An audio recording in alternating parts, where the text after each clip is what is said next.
الحمد لله وحده لا شريك له والصلاة والسلام على من لا نبي بعده أما بعد فأعوذ بالله من الشيطان الرجيم بسم الله الرحمن الرحيم ومن يشاقق الرسول من بعد ما تبين له الهدى ويتبع غير سبيل المؤمنين نوله ما تولى ونصله جهنم وساءت مصيرا. عن أنس بن مالك رضي الله عنه قال قال النبي صلى الله عليه وسلم الأنبياء أحياء في قبورهم يصلون. عن أبي هريرة رضي الله عنه قال قال النبي صلى الله عليه وسلم من صلى علي عند قبري سمعته ومن صلى علي نائيا فقد أبلغته. عن أوس بن أوس رضي الله عنه قال قال النبي صلى الله عليه وسلم إن الله حرم على الأرض أن تأكل أجساد الأنبياء فنبي الله حي يرزق. عن عبد الله بن مسعود رضي الله عنه قال قال النبي صلى الله عليه وسلم إن لله ملائكة سياحين في الأرض يبلغوني من أمة السلام. وقال النبي صلى الله عليه وسلم ما من أحد يسلم علي إلا رد الله علي روحي فأرد عليه السلام. وعن أنس رضي الله عنه والذي نفس أبي القاسم بيده لينزلن عيسى ابن مريم إماما مقسطا وحكما عدلا فليكسرن الصليب وليقتلن الخنزير وليذهبن الشحناء وليصلحن ذات البين فليعرضن عليه المال فلا يقبل. ثم لئن قام على قبري فقال يا محمد لأجيبنه اللهم صل على محمد وعلى آل محمد كما صليت على إبراهيم وعلى آل إبراهيم إنك حميد مجيد. اللهم بارك على محمد وعلى آل محمد كما باركت على إبراهيم وعلى آل إبراهيم إنك حميد مجيد. میرے نہایت واجب الاحترام بزرگوں، مسلک اہل سنت والجماعت سے تعلق رکھنے والے غیور نوجوان دوستوں اور بھائیوں، آپ حضرات میں سے وہ حضرات جو آج کے جلسے میں اشتہار کو پڑھ کر آئے ہیں، کم از کم ان کو میری آج کی گفتگو پر ہرگز اعتراض کا موقع نہیں ملنا چاہیے. آپ حضرات نے اشتہار پہ پڑھا، اشتہار پہ عنوان صرف یہ نہیں تھا عظمت قرآن کانفرنس، بلکہ اشتہار پہ تحریر کیا گیا عظمت قرآن و عقیدہ حیات النبی صلی اللہ علیہ وسلم کانفرنس. معلوم ہوا کہ آج کے جلسے میں جہاں عظمت قرآن کے عنوان پر گفتگو ہوگی، وہاں خاتم الانبیاء محمد عربی صلی اللہ علیہ وسلم کی قبر مبارک میں حیات پر گفتگو بھی ہوگی. تو اگر کوئی شخص مجھ پر یہ اشکال کرے کہ مولانا نے ہمارے سٹیج کی رعایت نہیں کی، تو میں سمجھتا ہوں اعتراض مجھ پہ نہیں کر رہا، بلکہ جلسے کی اس انتظامیہ پر اعتراض ہے جنہوں نے اشتہار چھپایا ہے. اور آپ حضرات کے علم میں ہونا چاہیے کہ آج تک کوئی ایسا سٹیج میرے علم میں نہیں ہے کہ کوئی شخص مجھے اپنے سٹیج پر دعوت دے اور جس عنوان پر بولنے کا مجھے کہا جائے میں اس عنوان سے ہٹ کر گفتگو کروں. بحمد اللہ تعالی، میں اللہ کی ذات پہ بھروسہ کر کے کہتا ہوں کہ میں صرف فتنہ غیر مقلدیت کے خلاف نہیں، بلکہ بحمد اللہ تعالی اگر عقیدہ ختم نبوت کا مسئلہ ہو میں دلائل پہ گفتگو کرتا ہوں، اگر ناموس صحابہ رضوان اللہ علیہم اجمعین کا مسئلہ ہو میں دلائل کے ساتھ گفتگو کرتا ہوں، اگر ائمہ احناف کے دفاع کا مسئلہ ہو میں دلائل کے ساتھ گفتگو کرتا ہوں، اگر علماء دیوبند کی قدر و منزلت کا مسئلہ ہو میں نے دلائل کے ساتھ علماء دیوبند کا پہرا دیا ہے. میں گزارش اس لیے کر رہا ہوں کہ میں صرف ایک عنوان پہ رٹی رٹائی تقریر کرنے کا قائل نہیں ہوں. میں ہر موضوع پہ بحمد اللہ تعالی بڑے شر و بست کے ساتھ مدلل اور مفصل گفتگو کرنے کی بحمد اللہ اہلیت رکھتا ہوں. لیکن مجھے جو عنوان سٹیج پر دے دیا جائے میں اس عنوان کی بلا وجہ نہیں بلکہ سوچ سمجھ کر پابندی کرتا ہوں. مجھے آج کے جلسے کی انتظامیہ نے یہ خود فرمایا کہ آج کے جلسے پر تمہارا عنوان نبی اکرم صلی اللہ علیہ وسلم کی قبر مبارک میں حیات پر گفتگو کرنے، لہذا میں آج کے جلسے میں عقیدہ حیات النبی صلی اللہ علیہ وسلم پہ گفتگو کرتا ہوں اور پیغمبر کی حیات کو ایمان سمجھ کر گفتگو کرتا ہوں، نبوت کی حیات کو مذہبی غیرت سمجھ کر گفتگو کرتا ہوں. خاتم الانبیاء کی قبر مبارک میں حیات کو میں علماء اہل سنت والجماعت کا اجماعی عقیدہ سمجھ کر گفتگو کرتا ہوں. یہ ان فروعی مسائل میں سے نہیں ہے کہ جس کو فری مسئلہ سمجھ کر چھوڑ دیا جائے، ان مسائل میں سے نہیں ہے کہ جس کو بلا وجہ نظر انداز کر دیا جائے. میں نے اس کے لیے قرآن کریم کی ایک آیت پڑھی ہے اپنے عنوان پر گفتگو کرنے کے لیے، اور میں نے احادیث پیغمبر صلی اللہ علیہ وسلم کی تلاوت کی ہے اپنے موضوع کو بیان کرنے کے لیے. آج یہ جو آیتیں رٹ لگائی جاتی ہے کہ یہ قرآن مسئلہ حیات کو بیان نہیں کرتا، خدایا اتنا بڑا جوڑ احادیث پیغمبر میں پیغمبر کی قبر کا حیات مسئلہ موجود نہیں ہے. اتنا بڑا کذب اور افتراء اہل سنت والجماعت میں عقیدہ حیات النبی میں اختلافات موجود ہیں. اتنا بڑا دجل اس دھرتی پہ اور کوئی نہیں ہوگا. میں آج یہ بات چیلنج کے ساتھ کہہ رہا ہوں اور تمہیں میں یہ دعوت دے کر جا رہا ہوں، اگر یہاں پر کوئی شخص عقیدہ حیات النبی کا منکر موجود ہو وہ مجھے چٹ لکھ کر بتا دے. میرا دعویٰ یہ ہے پیغمبر کے صحابہ میں سے ایک شخص بھی عقیدہ حیات النبی کا منکر نہیں تھا. میرا دعویٰ یہ ہے ائمہ مجتہدین میں سے ایک بھی عقیدہ حیات النبی کا منکر نہیں ہے. میرا دعویٰ یہ ہے تابعین اتباع تابعین میں سے ایک بھی اس عقیدے کا منکر نہیں ہے، بلکہ اس سے بڑھ کر میں بات کہتا ہوں اہل سنت والجماعت میں سے 1957 سے پہلے اس دھرتی پہ ایک چور بھی نہیں گزرا جو قبر میں پیغمبر کی حیات کا انکار کرتا ہو. اہل سنت والجماعت میں سے ایک ڈاکو بھی نہیں گزرا جو قبر میں پیغمبر کی حیات کا انکار کرتا ہو. قرآن کی ایک آیت بھی ایسی نہیں ہے جس میں نبوت کی حیات کا انکار ہو. ایک حدیث پیغمبر نہیں ہے جس میں نبوت کی حیات کا انکار ہو. ایک مجتہد نہیں ہے جیسے نبوت کی حیات کا انکار کیا ہو. ایک فقیہ نہیں ہے جیسے نبوت کی حیات کا انکار کیا ہو. چند حضرات کے اختلاف کرنے کی بنیاد پہ اگر اس کو اختلافی مسئلہ کہہ دو گے، آج علامہ حیدری ابھی تشریف لائیں گے، میں تمہیں کہوں گا علامہ حیدری سے تم فیصلہ کروا لو کہ انہوں نے چند دن قبل یہ ناروال میں مسئلہ بیان کرتے ہوئے یہ بات نہیں کی تھی کہ اگر عقیدہ حیات النبی میں اختلاف کا نام امت میں اختلاف ہے تو مجھے بتاؤ کیا پیغمبر کی حدیث کا انکار کرنے والا مرزا غلام احمد پرویز موجود تھا؟ کیا تم حدیث کو اختلافی مسئلہ کہہ دو گے؟ کیا لوگوں نے حنفیت کی بنیاد پہ اگر فقاہت کا اختلاف کیا ہے کیا فقہ اختلافی موضوع بن جائے گا؟ اگر عقیدہ حیا ختم نبوت کے انکار مرزا غلام احمد قادیانی کر لے کیا یہ اختلافی مسئلہ بن جائے گا؟ اگر ناموس صحابہ کا انکار چند رافضی کر لے کیا ناموس صحابہ یہ اختلافی مسئلہ بن جائے گا؟ نہیں نہیں، خدا کی قسم جس طرح عقیدہ ختم نبوت پہ امت کا اجماع ہے، ناموس صحابہ پہ امت کا اجماع ہے، فقہ اجتہاد پہ امت کا اجماع ہے، نہیں اس طرح قبر میں پیغمبر کی حیات پہ امت کا اجماع ہے. جو عقیدہ حیات النبی کو نہیں مانتا وہ قرآن کو بھی چھوڑ گیا ہے، عقیدہ حیات النبی نہیں مانتا، حدیث پیغمبر کو چھوڑ گیا ہے، عقیدہ حیات النبی نہیں مانتا، اصحاب پیغمبر کو بھی چھوڑ گیا ہے، عقیدہ حیات النبی نہیں مانتا، امت کے اجماع کو بھی چھوڑ گیا ہے. اجماع کو چھوڑنے والے کو تو سنی کیا دے؟ میں سنی نہیں کہتا. جو قبر میں پیغمبر کی حیات کا منکر ہے رب کعبہ کی قسم وہ سنی نہیں ہے، وہ بدعتی ہے.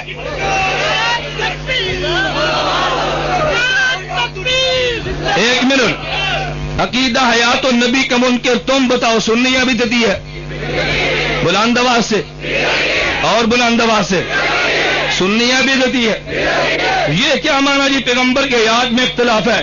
تمہیں کس بیوقوف نے کہا نبوت کی حیات میں اختلاف ہے؟ میں نے عرض کیا میری مجبوری یہ ہے کہ میں نے جلسے کی انتظامیہ سے عرض کیا تھا کہ میں نے ان کو تو وقت آئندہ جمعے کا دیا تھا ان حضرات نے اچانک فرمایا ہم نے پروگرام کینسل کر کے جمعے کی بجائے جمعرات رکھ لیا ہے. میں نے خدمات شیخین کانفرنس گجرانوالہ امام اہل سنت شیخ سرفراز خان رحمہ اللہ کی یاد میں آج کانفرنس آپ کے علم میں ہوگا. حضرت صوفی صاحب رحمہ اللہ کی یاد میں آج کانفرنس ہے، چونکہ میں نے تفصیلاً گفتگو وہاں پہ کرنی ہے. میں نے ان سے معذرت کی تھی مگر ان کے حکم عمر میں تھوڑی دیر کے لیے آپ کی خدمت میں حاضر ہوں. میں بڑے اختصار سے بات لیکن مدلل بات کرنا چاہتا ہوں. تم میں سے جس کے مگر تو اگر کسی نے ماں کا دودھ پیا ہے میرے دلائل کا جواب وہ دے. پیغمبر کی حیات پہ قرآن کی آیت لا تحسبن الذین قتلوا فی سبیل اللہ امواتا موجود ہے. پیغمبر کی حیات پہ قرآن کی آیت لا تقولوا لمن یقتل فی سبیل اللہ آیت موجود ہے. پیغمبر کی حیات پہ قرآن کریم کی آیت یا لیتکم یعلمون آیت موجود ہے. نبوت کی حیات میں قرآن کریم کی آیت وَلَقَدْ آتَيْنَا مُوسَى الْكِتَابَ فَلَا تَكُنْ فِي مِرْيَةٍ مِّن لِقَائِهِ یہ آیت موجود ہے. پیغمبر کی آیت پیغمبر کی حیات پہ الانبیاء احیاء فی قبورہم حدیث موجود ہے. نبوت کی حیات پہ من صلی علیہ عند قبری ارے حدیث موجود ہے. نبوت کی حیات پہ نبی اللہ حی یرزق ارے حدیث موجود ہے. نبوت کی حیات پہ ان للہ ملائکۃ سیاحین فی الارض حدیث پیغمبر موجود ہے. ارے پیغمبر کی حیات پہ لئن قام علی قبری فلئن قام علی قبری فقال یا محمد لاجیبن اجیبنہ ارے حدیث موجود ہے. پیغمبر کی ہدایت مبارکہ پہ یہی ایک حدیث رہی حدیث مبارکہ موجود ہے. لیکن اگر قرآن میں نص موجود نہ ہوتی اگر پیغمبر کی حیات پہ حدیث مبارک موجود نہ ہوتی ارے سنیو تمہارے اور میرے لیے بہت بڑی دلیل وہ موجود تھی جو ہم نے خلافت صدیق پہ دلیل دی ہے. سپاہی صحابہ کے نوجوانوں میں تم سے پوچھتا ہوں اگر تم سے کو پوچھے پیغمبر کے بعد خلیفہ اول کا نام کیا ہے تم سب جواب دو گے حضرت ابوبکر صدیق رضی اللہ عنہ ہے. اگر میں تم سے پوچھ لوں صدیق کی خلافت پہ قرآن سی وہ کون سی نص موجود ہے کہ جس میں رب نے صدیق کا نام لے کر کہا ہو صدیق خلیفہ اول ہے تو مجھے جواب میں کون سی آیت پیش کرو گے؟ اگر میں تم سے سوال کر ڈالوں ایک حدیث مبارک پیش کر دو پیغمبر نے نام لے کر کہا ہو میرے بعد صدیق خلیفہ اول ہے تم کون سی نص پیش کرو گے؟ جواب ایک ہوگا پیغمبر کے جانے کے بعد اصحاب پیغمبر نے صدیق کی خلافت پہ اجماع کیا ہے صدیق کی امامت پہ اجماع کیا ہے صدیق کو سب صحابہ نے امام مانا ہے. پھر مجھے تم یہ بتاؤ اگر اجماع صحابہ سے صدیق کی خلافت ثابت ہو سکتی ہے پر اجماع صحابہ سے پیغمبر کی قبر میں حیات ثابت کیوں نہیں ہو سکتی؟ ہو سکتی ہے یا نہیں بھائی؟ بلند آواز سے ہو سکتی ہے یا نہیں؟ نبوت کی حیات پہ تو صحابہ کا اجماع موجود ہے. لوگ کہتے ہیں اجماع نہیں ہے. میں کہتا ہوں بخاری شریف جلد اول صفحہ 517 پہ موجود ہے. اگر تجھے نظر نہ آئے قصور میرا تو نہیں ہے نا. ارے اٹھا تفسیر امام فخر الدین رازی کی تفسیر کبیر سورہ کاف اٹھا لے. ابو بکر صدیق رضی اللہ عنہ دنیا سے جانے لگے تو صدیق نے وصیت کی ہے. آپ نے یہ سپاہ کے اسٹیج پہ بیان نہیں سنا؟ ابو بکر صدیق رضی اللہ عنہ نے یہ وصیت کی ہے کہ جب میرا جنازہ اٹھے تو پیغمبر کے روضے کے باہر میرا جنازہ سنا یا نہیں؟ میرا جنازہ اندر کب لے کر جانا؟ بولیے نا اندر کب لے کر جانا؟ تو کیا صدیق کا عقیدہ تھا نبی قبر میں زندہ نہیں ہے؟ بولیے نا صدیق کا عقیدہ کیا تھا؟ زندہ نہیں ہے. عمر بن خطاب کا عقیدہ یہ تھا تو زندہ نہیں ہے. پھر قرآن کی نص موجود ہے نا اگر جانے والا وصیت غلط کرے تو بعد والوں کو بدل دینی چاہیے نا. عمر بن خطاب رضی اللہ عنہ کہتے ارے صدیق سے غلطی ہوئی ہے وصیت بدل دو. عثمان بن عفان رضی اللہ عنہ کہتے وصیت بدل دو. علی بن ابی طالب رضی اللہ عنہ کہتے وصیت بدل دو. حضرت معاویہ بن ابی سفیان رضی اللہ عنہ کہتے وصیت بدل دو. کسی ایک نے وصیت کو بدلا تو نہیں ہے بلکہ صدیق کی وصیت پہ عمل کیا ہے نا. صحابہ نے صدیق کی میت کو لیا پیغمبر کے روزے کے باہر لے گئے. السلام علیکم یا رسول اللہ. اصحاب پیغمبر نے سلام پیش کیا ہے اور پھر اصحاب پیغمبر نے سلام پیش کیا اور وہاں پہ چارپائی رکھی ہے اور عرض کیا گیا حضور آپ کا غلام آیا ہے. ادھر پھر جواب آیا ہے ادخل الحبیب الی الحبیب.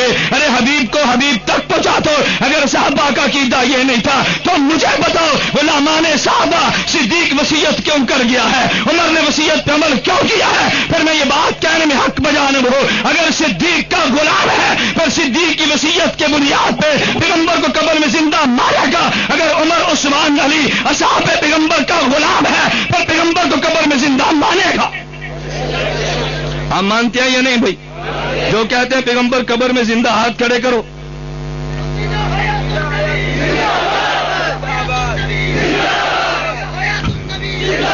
بلند آواز سے کو عقیدہ حیات النبی، اور بلند آواز سے عقیدہ حیات النبی، اور بلند آواز سے عقیدہ حیات النبی۔ عجیب بات ہے، ہمیں اپنے عقیدے کو بیان کرنے میں جھجک ہے۔ میں بات تمہیں کہ تو علامہ حق نواز جنگوی نے مواتیت کا آپریشن کیا کہ نہیں؟ کون نے کیا یا نہیں؟ حضرت علامہ ضیاء الرحمان فاروقی شہید نے کیا یا نہیں؟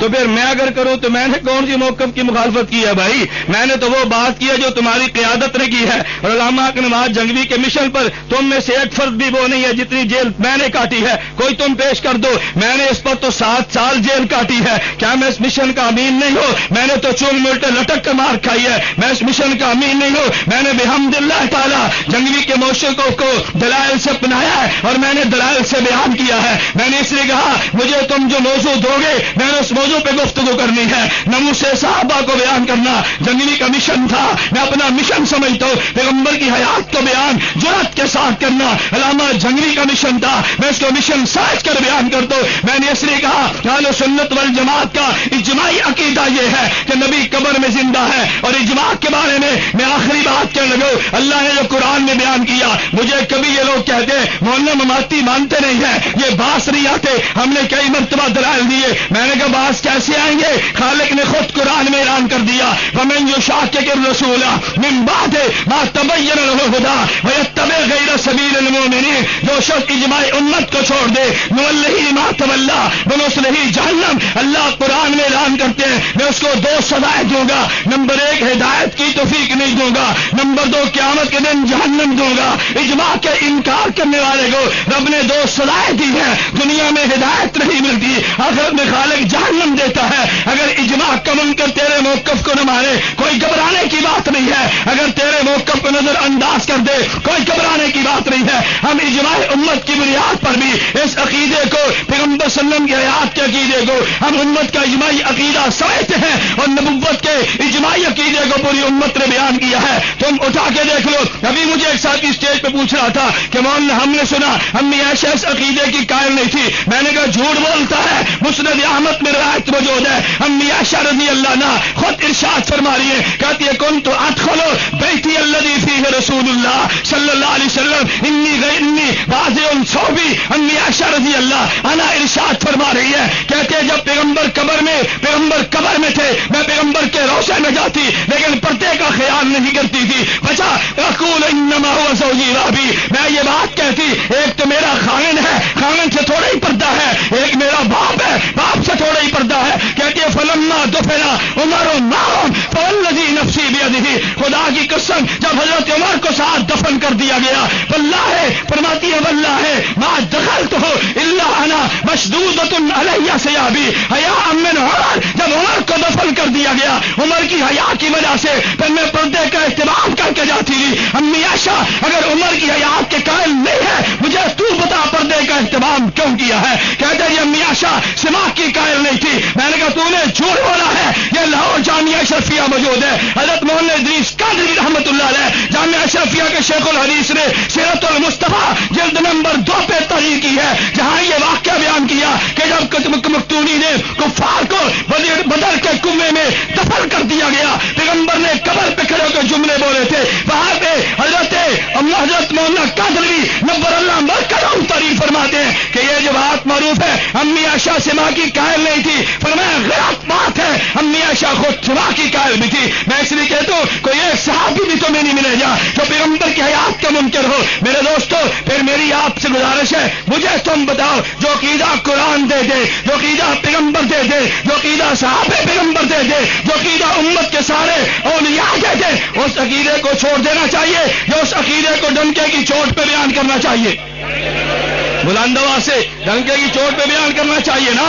اس لیے میں کہتا ہوں ہمیں اپنے موقف کو بیان کرنے میں کوئی جھجک نہیں ہے. مجھے آج یہاں کے ایک ساتھی نے فون کیا, مولانا آ رہے ہیں؟ میں نے کہا میں انشاءاللہ ضرور آؤں گا. کہتا ہے یہاں مشہور کر دیا گیا ہے, الیاس گنمن دوڑ جاتا ہے, ڈر جاتا ہے, وہ نہیں آئے گا. میں نے کہا میں تمہارے سینے پر مونگ ڈال کے جیوں گا, تمہیں غلط فہمی ہے گنمن ڈر جاتا ہے. میں نے الحمدللہ کراچی تا پشاور تمہاری زبان گم کر دی ہے. ارے گالیاں دینی آسان ہے, جھوٹ بکنا آسان ہے, اور پروپوگنڈے کرنے بہت آسان ہے. وہ دور گزر گیا جب تم نے مناظرے کے میدان میں پروپوگنڈے کیے, وہ دور گزر گیا. لیکن تو آج پوچھو سپاہ کی قیادت موجود ہے, اگر ڈیرہ غازی خان شیعت نے چیلنج دیا تو 2 سال پہلے یہی گنمن شیعت کو لقام دینے کے لیے گیا تھا. میں آج بھی کہتا ہوں اگر شیعت چیلنج کرے گی میں انشاءاللہ مناظرے کی میدان میں زبان گم کر دوں گا. مرزائیت بولے گی ہم زبان گم کر دیں گے. ابھی میں سعودیہ کے سفر میں تھا, مجھے وہاں کیوں نہ مانے گا, میرا آج ربانی 10 سال سے بھونک رہا ہے, کسی نے جواب نہیں دیا. توصیف الرحمان 10 سال سے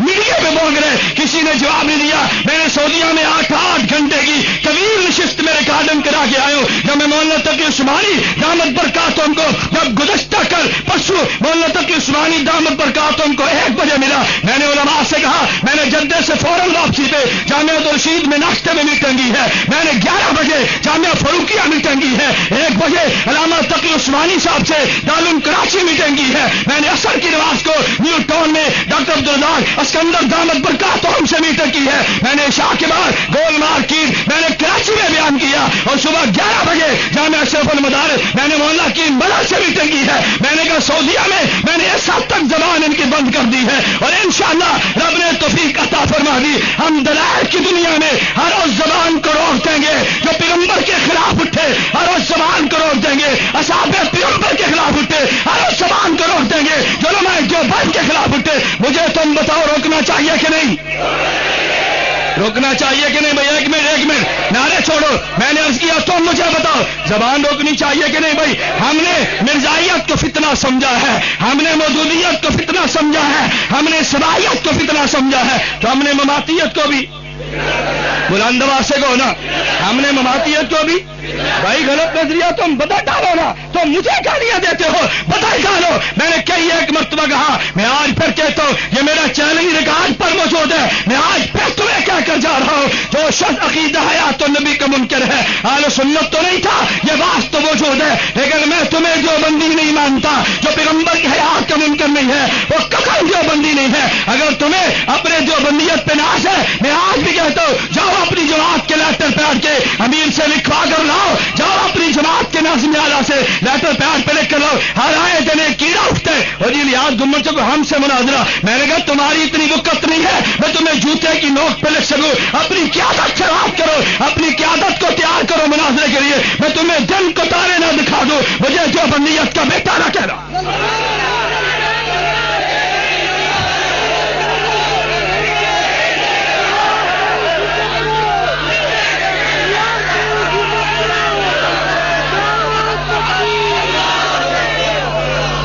آپ بتاؤ ان کو دن کو تارے دکھانے چاہیے کہ نہیں؟ بلند آواز کو یہ کیا ہے دن ہم سے مناظرہ, ہم سے مناظرہ. مجھے کسی ساتھی نے پنڈی سے فون کیا, وہ چونکہ سپاہ کا ساتھی تھا, مجھے کہتے جی مولانا فلاں مماتری کا مناظرہ نہیں کرتا, آپ کیوں نہیں کرتے؟ میں نے کہا علامہ حیدری دامت برکاتہم پنڈی میں آئے اور تمہیں وہاں شیعہ امام بارگاہ کا امام کہے حیدری کو مجھ سے مناظرہ کراؤ, تم کرا لو گے؟ کہتا ہے جی نہیں. میں نے کہا کیوں؟ کہتے ہیں حیدری تو بہت بڑے آدمی ہیں. میں نے کہا پھر میں اتنا چھوٹو کہ میں ہر ایرے گہرے سے مناظرہ کر لوں, ان کی قیادت سے کون نہ کرے مناظرہ مجھ سے, کون مجھ سے مناظرہ کرو. کیوں تم مناظرہ نہیں کرتے؟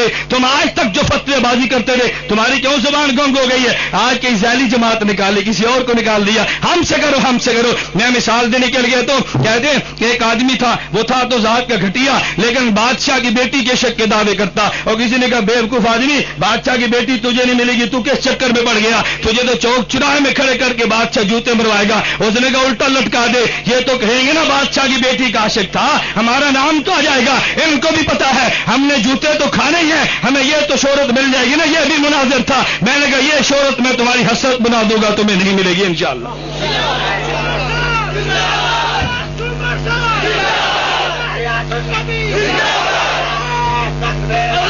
بات ٹھیک ہے غلط ہے بھائی؟ بولیے. میں نے مناظرے کا انکار کیا, کرو مناظرہ, کون منع کرتا ہے؟ لیکن قیادت کو لاؤ نا.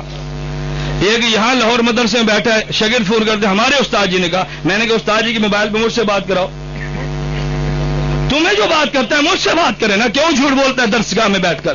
میں اس لیے گزارش کرتا ہوں، اگر میں بات نہیں کرتا پھر بھونک ماریں گے دوڑ گیا، آج بولتا نا آج بولتا، اگر میں گفتگو کر دوں کہتے ریاض گمن نے اختلاف پیدا کر دیا، مجھے ایک سپاہ کے ساتھی نے کہا وہ جی مولانا آپ نے نیا مسئلہ چھیڑ دیا، میں نے کہا جب مولانا حق نواز رحمہ اللہ نے بات کی تھی تو لوگوں نے کہا تھا نیا مسئلہ چھیڑ دیا، تو مولانا حق نواز رحمہ اللہ پتہ کیا جواب دیتے؟ پر میں شیعت کو کافر میں نے نہیں کہا، میرے اکابر نے کہا میں نے بیان کیا، میں نے کہا ان کو بدعتی میں نے نہیں کہا، اکابر نے کہا تو میں نے بیان کیا ہے، میں تھوڑا کہہ رہا ہوں اکابر نے کہہ دیا میں نے بیان کر دیا، تم کہہ دو اکابر نے نہیں لکھا، میں اپنی بات نہیں کہتا، میں تو اکابر کی بات کہتا ہوں، ہم محقق نہیں ہم تو ناقل ہیں، اللہ میں بات سمجھنے کی توفیق عطا فرما دے۔ کہتے ہیں برائے مہربانی اٹک کی صورت وضاحت فرما دے، میں نے اٹک کی وضاحت کر دی ہے نا، آپ شاید سمجھے نہیں ہے اٹک کی وضاحت کیا، جیسے میں یہاں بیان کرنے کے لیے ایک یہاں لڑکا کھڑا ہوگا ہم سے مناظرہ کرو، میں نے کہا بھی تجھ سے مناظرہ، تیرا امیر کوئی نہیں ہے، تیرا نازم اللہ کوئی نہیں، تیری جماعت کوئی جی ہے، میں نے کہا جماعت سے لکھوا کر لیا، یہ چلا گیا اور باہر مشہور کر دیا، الیاس گمن آیا تھا نڑبڑ دوڑ گیا،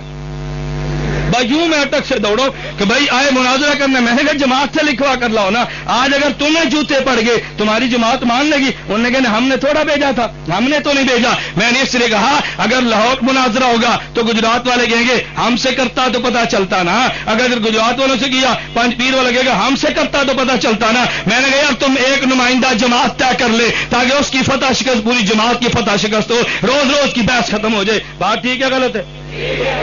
کرو تیار ان کو۔ پھر کہتا شیعہ قادیانی یہودی عیسائی وغیرہ سے سلام کرنا بالکل جرم ہے، شیعت کو سلام کرنا بھی جرم ہے، جواب دینا بھی جرم ہے، یہودی عیسائی کو تو کوئی بھی سلام نہیں کرتا، شیعت سے نکاح بھی جرم ہے، سلام بھی جرم ہے، عیادت بھی جرم ہے، ان کے جنازے میں شرکت بھی جرم ہے، کافر سے بلا کون سا سمجھوتا؟ ان کو سلام کہنے کا مطلب کیا ہوا؟ جو جرم ہے وہ جرم ہے، ہم وہ جرم کو ڈنکے کی چوٹ پہ بیان کرتے ہیں، اللہ میں شیعت کے ساتھ وہی نفرت عطا فرمائے جس نفرت سے اللہ کا رسول خوش ہو جائے۔ کہتے ہیں کچھ لوگ کہتے ہیں آپ صلی اللہ علیہ وسلم درود پاک کو نزدیک سے سنتے ہیں دور سے نہیں سنتے، عجیب بات ہے کہ نزدیک سے سنتے اور دور سے نہیں سنتے، اور مشرک لوگ کہتے ہیں آپ صلی اللہ علیہ وسلم درود دور اور نزدیک چاہے جہاں سے سنتے ہیں۔ میں نے کہا بھی ایک عقیدہ افراد ایک تفرید کا، ایک شخص نے کہا نبی وہاں سے بھی سنتے ہیں یہاں سے بھی سنتا ہے، یہ تو حد کراس کر گیا، ایک نے کہا یہاں سے بھی نہیں سنتا وہاں سے بھی نہیں سنتا، یہ بھی ایک طرف نکل گیا۔ ہم نے کہا چونکہ پیغمبر قبر میں زندہ ہے اور مخلوق کی صفت یہ ہے اگر قریب ہو تو زندہ سن لیتا ہے، اگر دور سے بولو تو زندہ نہیں سنتا، وہ خالق کی صفت ہے کہ نزدیک کو دور سے سنتا ہے، مخلوق کی صفت یہ نہیں ہے قریب سے زندہ کو پکارو گے سن لے گا اور دور سے کہو گے تو نہیں سنے گا۔ مجھے ایک ساتھی نے کہا اگر یہ مان لے نبی قبر میں زندہ ہے تو شرک ہوا، اور میں نے کہا کم عقل شرک یہ نہیں ہے، ہم نے کہا نبی سن لیتا دیتا تب بھی نہیں ہے، تو نے کہا نہیں دیتا کیونکہ سنتا جو نہیں ہے، تو ہی تو ہم نے بیان کیا وہ سن لیتا ہے مگر دیتا، تو کہتا ہے کیوں نہیں دیتا؟ سنتا جو نہیں ہے، ہم نے کہا وہ سن کر بھی نہیں دے سکتا تو دے گا کیسے؟ آپ صلی اللہ علیہ وسلم روزہ مبارک میں زندہ، اس میں اختلاف یہ کہ آپ صلی اللہ علیہ وسلم مبارک کو روزۃ من ریاض الجنہ کیا، عجیب بات ہے، اس میں کوئی اختلاف نہیں ہے بھائی، روزۃ من ریاض الجنہ یہ ہم نے تھوڑا کہا، آج بھی اللہ تمہیں مدینہ منورہ لے جائے، آج بھی اللہ تمہیں لے جائے، مدینہ منورہ میں آج بھی حدیث لکھی پڑی موجود ہے اللہ کے پیغمبر کی، ما بین بیتی و روزتی قبری روزۃ من ریاض الجنہ، آج بھی حدیث موجود ہے۔ بلکہ عجیب بات یہ ہے میں نے غیر مقلد سے کہا تمہیں بھی کہتا ہوں اللہ تمہیں پیغمبر کے روزے پہ سب کو جانے کی توفیق عطا فرمائے، اللہ سب کو جانے کی توفیق عطا فرمائے۔ میں نے سفر کیا تو میں مکہ نہیں گیا، میں ڈائریکٹ مدینہ منورہ گیا، میں نام نہیں لیتا، ایک مماتی مولوی تھا دور بیٹھا، پتا چلا حرم میں ایک لڑکے کو بھیجا جاؤ پوچھو یہ مولانا الیاس گمن صاحب ہے، کہتا جی ہاں، اٹھ کر میرے پاس ملنے کے لیے آیا، میں آج نام نہیں لیتا، مجھے بہت بڑے ان کے معروف ہیں، بڑے احترام سے ملے بیٹھے تو مجھے کہتے ہیں مولانا کب تشریف لائے؟ میں نے کہا یہاں تو اب آیا ہوں، پہلے مدینہ گیا تھا، کیوں میرا عقیدہ یہ ہے پیغمبر کے روزے کی نیت سے سفر کرنا بھی جائز ہے، میں عقیدے کی وجہ سے پہلے روزے پر گیا ہوں اس کے بعد جو مکے پر آیا ہوں، کیوں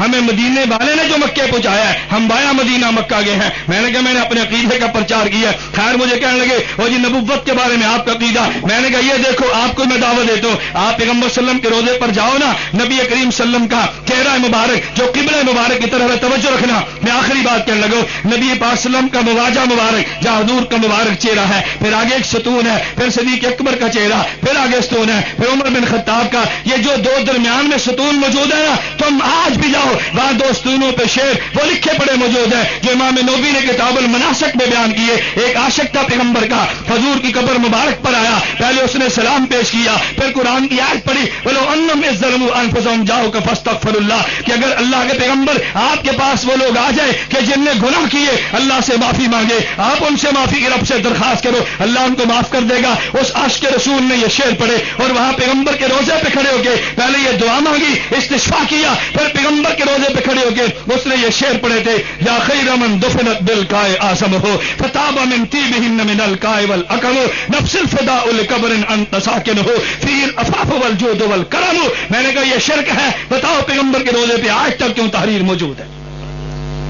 بات ٹھیک ہے غلط ہے؟ بتاؤ نا، پیغمبر کے روزے پہ کیوں تحریر موجود ہے؟ جب تو تم نے کہا اللہ کے پیغمبر نے دعا نہیں مانگی اللہ میری قبر کو کبھی شرک کی جگہ نہ بنانا، تو جو موجود ہے وہ شرک تو نہیں ہوگا نا؟ آج بھی اشعار موجود ہیں. اللہ تمہیں جانے کی توفیق عطا فرمائے، جاؤ. اور اگر کوئی یہاں غیر مقلد موجود ہو، میں نے بھی دعوت دیتا ہوں اللہ تمہیں مسجد نبی میں جانے کی توفیق عطا فرمائے. مسجد نبی میں وہ مسجد جو ترکوں کی ہے، اس سے پیچھے چھتریاں ہیں، پھر ان کے پیچھے ایک برآمدہ ہے، پھر نیچے چھتریاں. جو پہلی چھتریاں ہیں آپ اگر قبلے کی طرف کمر کر لو گے اور مخالف سمت پہ منہ کرو گے تو وہاں لکھا ہوگا نعمان بن ثابت رضی اللہ عنہ، نعمان بن ثابت رضی اللہ عنہ، مالک بن